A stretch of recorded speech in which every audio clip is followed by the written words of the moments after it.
Hi guys, welcome to another video of ENT Roundtable. In the previous video, we talked about the basics of allergy, including the pathophysiology, symptomatology, and diagnostic testing. Now we start with the therapy part. The therapy includes allergen avoidance, pharmacotherapy, and immunotherapy. Immunotherapy is an immunomodulatory method which changes the immune response to an allergen or a trigger. It has a long legacy which is spanning more than decades when visionaries like John Freeman and Leonard Noon devised method for pollen desensitization. Now we dive into the basics of immunotherapy. Allergen immunotherapy is an immunomodulatory method for the treatment of IgE mediated allergic reactions to control the symptoms and to decrease the sensitivity towards the allergens by giving sequentially increasing doses of the allergens to the patient. It achieves that by creating a shift of the immunological reactions from Th2 mediated reaction to Th1 mediated reactions. This brings a reduction in the release of the inflammatory mediators, a reduction in the specific IgE levels, and the allergen specific airway hyperresponsiveness, apart from bringing about a clinical improvement. AIT triggers a decline in the release of mediators like IL-4 and IL-5 by the Th2 cells, and it also increases the release of IFN gamma from the Th1 cells.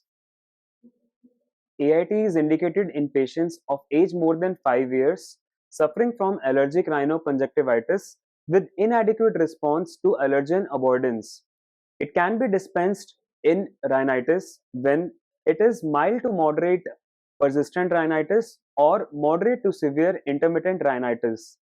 It is also indicated in patients with controlled allergic asthma.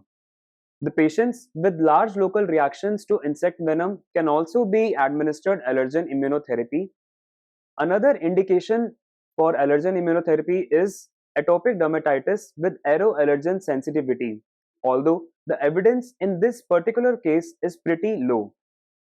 The symptoms should be of sufficient duration and severity such that it hampers the sleep schedule of the patient and leads to disruption in the daily work or school life and also impacts the quality of life. The proof of efficacy of the planned immunotherapy should be available and standardized allergen extracts should be available. Now, talking about the contraindications of allergen immunotherapy. Allergen immunotherapy is absolutely contraindicated in uncontrolled asthma with FEV1 less than 70%. It is also contraindicated in malignant neoplasms, AIDS, and children less than 2 years of age. In pregnancy, the initiation of allergen immunotherapy is contraindicated, but if the patient is already on immunotherapy from before pregnancy, it can be continued. Now, talking about the relative contraindications. So, allergen immunotherapy is relatively contraindicated in patients on beta blockers and patients with cardiovascular disorders. It is also relatively contraindicated in patients with HIV with CD4 counts more than 200 and patients with psychiatric or mental disorders, chronic infections, immunodeficiencies, and autoimmune disorders. The success of AIT hinges on the accurate selection of patients, allergens, dosages, and good adherence to the treatment protocol. The favorable factors for the efficacy of AIT, which lead to reduction in the incidence or progression of the disease to an advanced stage, are shorter duration of the disease, which means that AIT is started early in the age or early in the course of the disease. Other favorable factors are minor involvement of the lower airways, a good adherence to the treatment protocol for 3 to 5 years is another factor which favors the remission of the disease. A high cumulative dose of allergen immunotherapy is preferred because allergen immunotherapy follows the standard dose response curve. Allergy specialists should check the local studies about the pollen, fungi, insects, and mite allergens which are prevalent in the area. Important allergens are also listed by Indian companies which make the allergy products, and these allergens are common throughout the country. Some of the common allergens causing allergy have been listed in the following figure. In India, the allergen extracts are derived from natural sources and aqueous preparations are made which are then used for immunotherapy. Now, the decision regarding whether to opt for monoallergen or mixed allergen therapy hinges on the patient's specific allergen sensitivity and its clinical significance. In patients with multiple allergen sensitivity, a more personalized allergen therapy focusing upon the allergens which are actually causing the symptoms may be more effective. So, finding the significance of each allergen to which the patient is sensitive may be helpful. Now, in the previous video, we have talked about component resolved diagnostics. So, the presence of homologous groups between different allergens can also offer a direction in choosing between monoallergen therapy or mixed allergen immunotherapy. Now, talking about the various types of immunotherapy, subcutaneous and sublingual immunotherapy. The schedules for subcutaneous immunotherapy are conventional or perennial immunotherapy, rush immunotherapy, or cluster immunotherapy. First, the conventional or perennial immunotherapy. It involves administering the allergen immunotherapy using a insulin or graduated syringe subcutaneously. In most cases, it begins at an initial dose of the allergen at a ratio of 1 is to 5000 weight by volume, with injections administered twice a week. At every subsequent injection, the dosage is increased by 0.1 ml, and the target is to achieve a maintenance dose of 1 is to 50 ratio of the allergen given once a month, totaling 1.0 ml. Rush immunotherapy. The rush schedule offers the advantage of quicker attainment of the maintenance dose. This involves administering multiple injections, preferably within a hospital setting. Protocols involving 8 injections over 3 days or 8 injections in a single day have been defined. However, further investigations have to be done to assess the actual benefit to risk ratio to the patients. Cluster immunotherapy. The initial dose resembles that of a perennial allergen immunotherapy regimen. Under this approach, the patients need to visit weekly as multiple injections are administered in a single visit with intervals ranging from 30 minutes to 2 hours between the injections.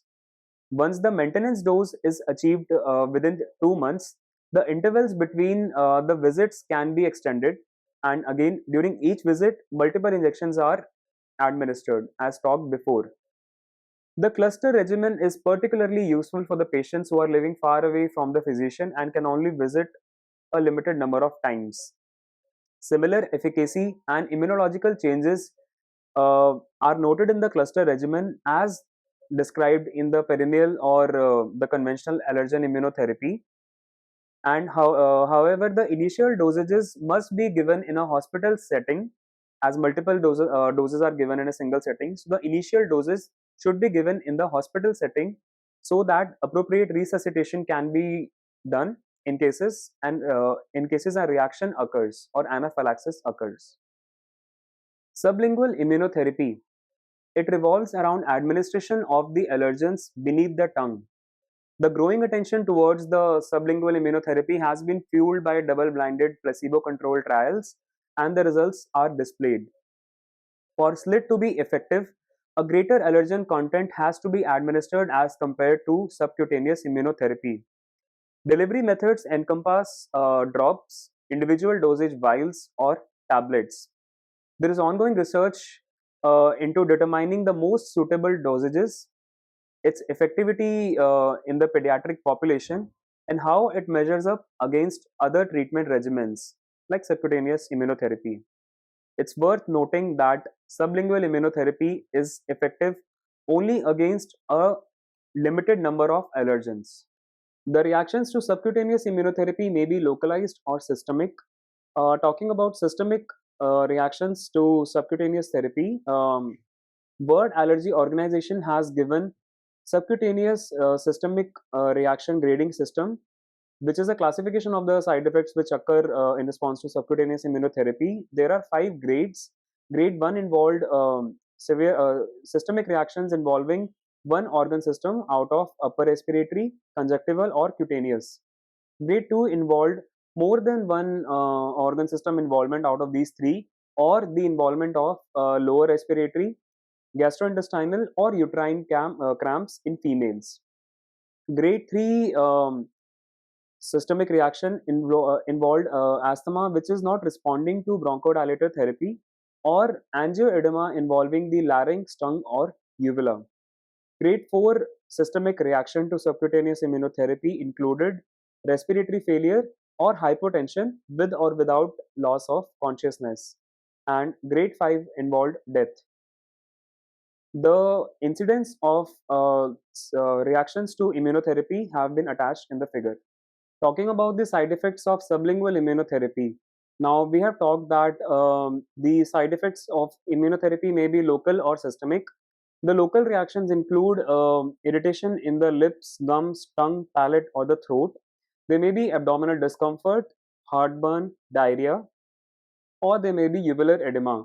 Now, if the patient suffers from these localized side effects, they usually wane over time as the treatment is continued, maybe early also, and the patient also learns to tolerate them a bit better. When systemic side effects occur in sublingual immunotherapy, they can be more worrisome to the clinician and the patient, but they are pretty rare, especially in the case of sublingual immunotherapy. Caution should be exercised when the patient has history of uncontrolled asthma, or history of systemic reactions to sublingual immunotherapy, or even history of severe systemic reaction to subcutaneous immunotherapy.